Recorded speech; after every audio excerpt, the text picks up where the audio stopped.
வணக்கம். நான் ஸ்ரீபெரும்புதூர்லேருந்து வர்றேங்க. என்னோடய பேர் தாஸ். ஆக்சுவலாக நான் ஒரு இடத்துல ஒர்க் பண்ணுறேன். அங்கேருந்து பீச்சுக்கு வர காரணம் சரி பசங்களை கொண்டு வந்து கொஞ்சம் என்ஜாய் பண்ணலாம் தான் வந்தேங்க. ஆனால் எங்கே பீச்சில் உட்கார மாதிரி இல்லை பாருங்கள். ஒரே கழிவாக தான் இருக்குது. ஒரே பிளாஸ்டிக்கு, செடி. அதாவது இந்த மழைனால எல்லா கழிவும் சேர்ந்து அப்படி எல்லாம் ஓரம் ஒதுங்கிட்டு சார். பச்சையெல்லாம் எங்கேயும் தெரியல, க்ரீன்ஸாக இருக்குது எல்லாமே. ஸோ ரொம்ப அதாவது ஒரு அன்னிசியாகவும் இருக்குது. ரெண்டாவது இதனால் மக்களுக்கு பப்ளிக் ரொம்ப பொல்யூஷன் கொஞ்சம் ரொம்ப பூராக இருக்க மாதிரி எனக்கு ஃபீல் ஆகுது. தேங்க்யூ. ஆமாங்க. இல்லைங்க, அவங்க எங்கேயும் உட்கார மாதிரி இல்லை. பார்த்தீங்களா, பசங்க எங்கேயும் உட்கார இல்லை, அப்புறம் நின்று தான் இருக்கிறாங்க ஆக்சுவலாக பிள்ளைங்க எல்லாருமே. ஏன்னா எங்கேயும் உட்கார மாதிரி இல்லை, எல்லாம் அசிங்கமாக தான் இருக்குது. ஒன்று உட்கார மாதிரி பார்க்கவே அன்னிசியாக இருக்கு இல்லைங்களா. ஆமாம், நேற்று ஆமாங்க.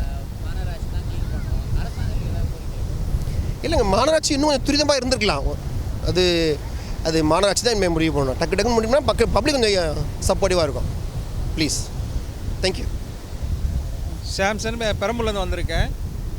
இங்கே சும்மா பீச்சுக்கு பார்க்கலான்னு வந்தோம். இங்கே இந்த புயல் முடிஞ்சதுக்கப்புறம் எப்படி இருக்குன்னு பார்க்கலான்னு வந்து பார்த்தா இங்கே நிறைய குப்பையும் இருக்குது. ஸோ இதை க்ளீன் பண்ணணும்.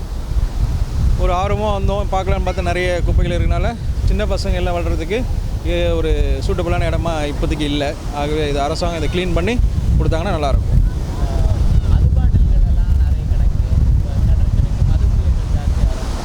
ஆமாம், இங்கே அதிக பாட்டில் இருக்குது.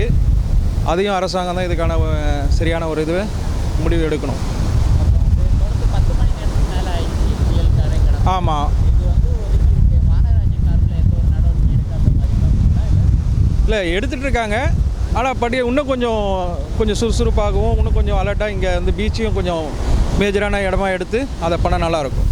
என் பேர் ஹரிணி. நான் இங்கே சும்மா பீச் பார்க்க வந்தேன். இங்கே பார்க்கும்போது புயல் வந்ததால் இங்கே ஆக்சுவலாக இங்கே கொஞ்ச நாள் முன்னாடிலாம் வரும்போது வெறும் அந்த கரையோரமாக குப்பையெல்லாம் இல்லாமல் இருந்தது. இப்போ புயல் அடித்ததால் மரம் விழுந்து அந்த இலையெல்லாம் அழுகி போய் அந்த குப்பையெல்லாம் கடலோரமாக இருக்குது. அதெல்லாம் கொஞ்சம் சரி பண்ணால் நல்லாயிருக்கும்.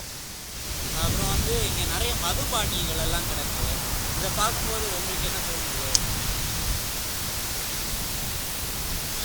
இங்கே நிறைய தண்ணி அடிக்கிற பாட்டில் அதெல்லாம் அங்கே இருக்குது. அங்கே பெரிய பெரிய பீச்சில் அதெல்லாம் நல்லா மெயின்டைன் பண்ணுறாங்க. ஆனால் அந்த பீச்செலாம் காசு கொடுத்து போக வேண்டியதாக இருக்குது. இங்கே ஆனால் அப்படிலாம் இல்லை. இங்கே சாதாரண மக்கள் எல்லாருமே இங்கே தான் வராங்க. அதனால் அந்த பாட்டிலெலாம் க்ளீன் பண்ணால் கொஞ்சம் ரொம்பவே நல்லா யூஸ்ஃபுல்லாக இருக்கும். சின்ன சின்ன பசங்கள்லேருந்து எல்லாருமே வராங்க. அதனால் அதெல்லாம் க்ளீன் பண்ணால் நல்லாயிருக்கும்.